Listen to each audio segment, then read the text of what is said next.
Tricolores de toda a terra, hoje é dia de Fluminense, dia de decisão e quem sabe, né, dia de glória. Fluminense e Flamengo se enfrentam hoje às 18 horas no Maracanã.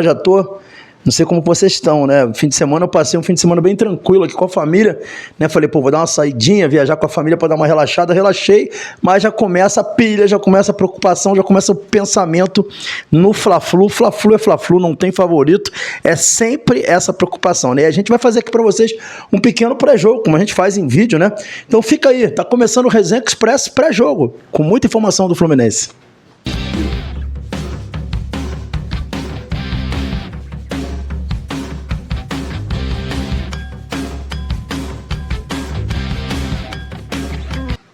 Resenha Express voltando, eu peço aos amigos e amigas para não esquecerem de se inscrever no canal, ativar o sininho das notificações e deixar o seu like.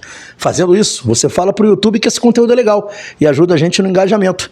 Pedir para a galera que está aí também, não esquecer um outro pacote importantíssimo do YouTube, que é o seu hype. Quando você dá um hype, você pega o conteúdo resenha e joga para um monte de tricolores, distribui em toda a rede. Então dá essa moral pra gente, não custa nada, tá bom? Galera, vamos falar do Fluminense e já começando aqui com o nosso pré-jogo. Como é que vocês estão? Primeira pergunta é, como é que vocês estão aí nessa fase pré-jogo, pré-Fla-Flu? Eu tô percebendo que a galera tá bem assim, concentrada, entendendo o tamanho da decisão, sem oba-oba, né? Mesmo com o Fluminense vivendo um momento melhor, a torcida do Fluminense provavelmente pela primeira vez, depois de muitos anos, vai ser maior que a do Flamengo no Maracanã, coisa que é inédita, né? Difícil de acontecer pelo tamanho do ser do Flamengo. Mas assim, a pergunta que eu faço para vocês é, como vocês estão se sentindo? Vocês estão bem? Vocês estão, como posso dizer, otimistas? Não estão otimistas? Como é que você tá aí? Eu confesso a vocês que eu tô começando a pensar no jogo, né? Talvez lá perto de uma hora antes do jogo eu já vou estar uma pilha. Mas eu tô assim, naquela coisa de tipo assim, pensando no jogo. Para mim, assim, não tô com nenhuma sensação de que, vamos ganhar, vamos perder. Nada. Eu tô, nesse momento que tô fazendo o vídeo, numa fase mais reflexiva. Eu queria saber a opinião de vocês sobre o que vocês estão sentindo também. Mas galera, vamos começar aqui com o pré-jogo. A gente começa falando de arbitragem. Vou colocar aí na tela para vocês, ó. Quem apita o jogo de hoje, né, é o Bruno Arleu de Araújo. É o árbitro da partida, né? Ele tem 43 anos de idade. Tem uma média de 6 cartões por jogo. Média alta de cartões, não é uma média boa, não é uma média que a FIFA gosta. A FIFA pede aí uma média de 4 cartões e ele tem uma média de 6 cartões, uma média bem alta. Apitando os jogos do Fluminense, o Bruno Arleu até hoje foram 19 jogos, com 8 vitórias do Fluminense, 3 empates e 8 derrotas, ou seja, tá bem equilibrada aí, né, a participação dele nos jogos do Fluminense. E aí vem trazendo um pouco mais do texto aqui, dizendo que ele acumula experiência em decisões de estadual e esteve à frente da arbitragem em 4 das últimas 5 finais. A de 21, vencida pelo Flamengo em cima do Fluminense, 22, vencida pelo Fluminense em cima do Flamengo, 23, né, que o Fluminense venceu o Flamengo na final, e em 25 com a conquista do Flamengo. Então assim, na verdade ele tem em retrospecto de jogos do Fluminense e do Flamengo, um equilíbrio nesse confronto final aí, Fla-Flu, tá bom? E assim, galera, um pouco de característica, aí tá falando um pouquinho mais aí, polêmicas envolvendo o Fluminense. Ele foi aquele árbitro que não marcou o pênalti no jogo Fluminense e Botafogo, que o jogador do Botafogo empurrou o Judas por trás, né? Empurrou o Judárias por trás e ele caiu, ele não deu pênalti. Então ele foi aquele árbitro que não deu aquele pênalti absurdo em favor do Fluminense, tá? Então ele era o árbitro da partida e prejudicou o Fluminense naquele lance, mas não encontrei mais jogos assim que possamos dizer que errou. Por exemplo, no ano passado ele poderia ter expulsado o Otávio no Fla-Flu, vocês vão lembrar do lance, que ele poderia ter expulsado o Otávio, não expulsou, acabou beneficiando o Fluminense naquela final com o Flamengo. O Fluminense estava muito mal naquele jogo, inclusive, diante do Flamengo.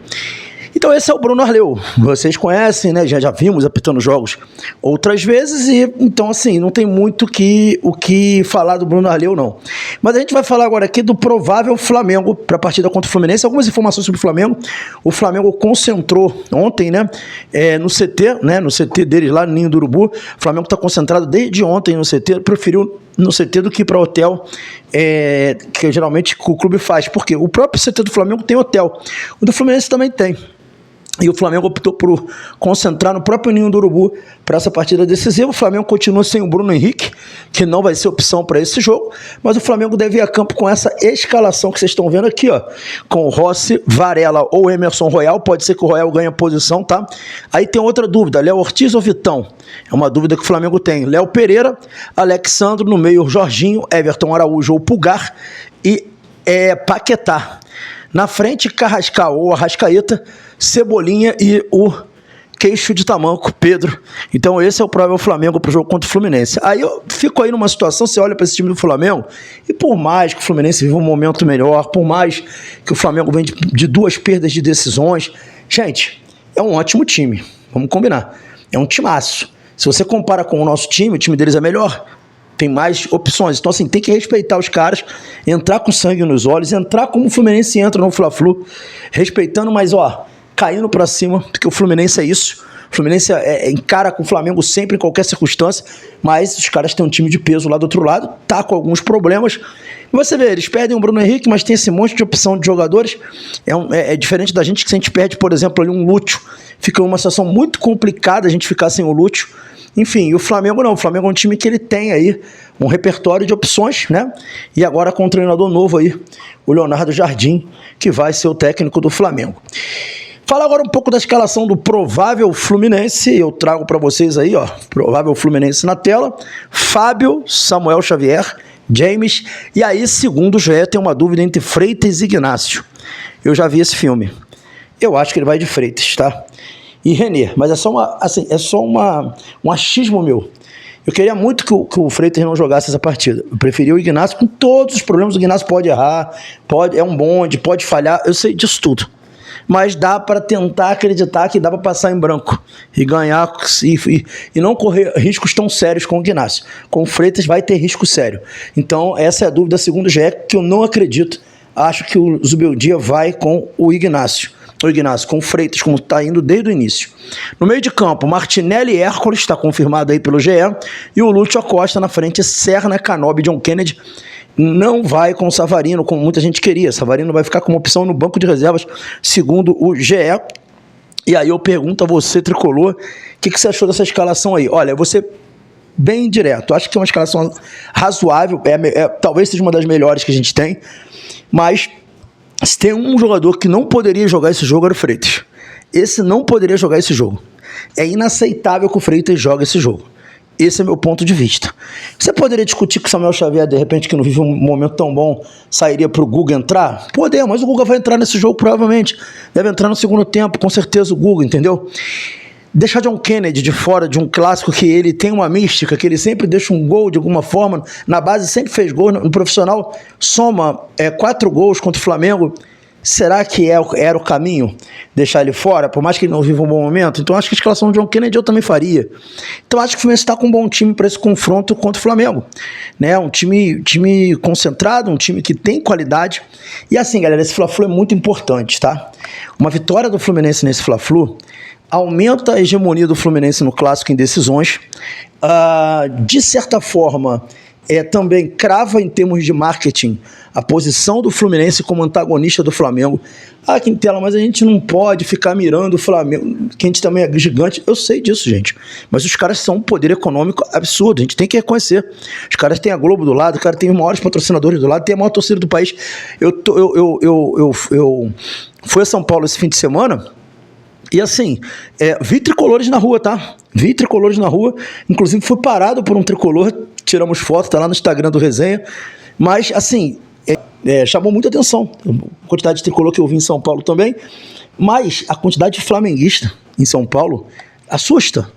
E vou te falar uma coisa, coisas vendendo de clubes, você ia no shopping, tinha sempre coisa do Flamengo vendendo. Tipo assim, tinha mais coisa do Flamengo do que do Santos. Eu ouvi falar que a torcida do Flamengo em São Paulo hoje é maior que do Santos. É maior que a do Santos. Enfim, na capital que eu falo, né? Enfim, então assim, os caras são realmente um clube consolidado nacionalmente. E o Fluminense nos últimos anos, com as conquistas que vem tendo, vem conquistando também um público nacional maior do que ele já tinha. Esse garotinho que apareceu no vídeo, dizendo que torce pro Fluminense, que o pai é corintiano e mãe palmeirense. Então é muito importante a vitória de hoje, para você dar cada vez mais um up e colocar o Fluminense nesse papel de antagonista para o Fluminense subir junto. A gente tem que subir junto com os caras. É assim que foi na Alemanha com o Dortmund. Dortmund virou o que virou porque foi ali brigando com o Bayern de Munique. Tudo bem que o Bayern de Munique não é o Flamengo. O Flamengo não tem a diferença pro Fluminense que o Bayern tem pro Dortmund. Isso ainda é bom, né? Que permite que a gente também chegue lá. Então, é um clássico importantíssimo sob todas as hipóteses que vocês possam imaginar. Vamos para cima deles, né? Esse time é um time muito equilibrado e eu acredito muito, mas estaremos ali torcendo e apoiando o Fluminense sempre. Nosso pós-jogo hoje, logo após o jogo do Fluminense, o jogo às 18, termina às 20, a gente vai estar aqui no pós-jogo trazendo muita informação e quem sabe muita comemoração do título. E eu aguardo vocês pra gente trocar essa ideia. Valeu? Esse foi o Resenha Express, Orações Tricolores. Fiquem com Deus e até o nosso próximo vídeo. Forte abraço.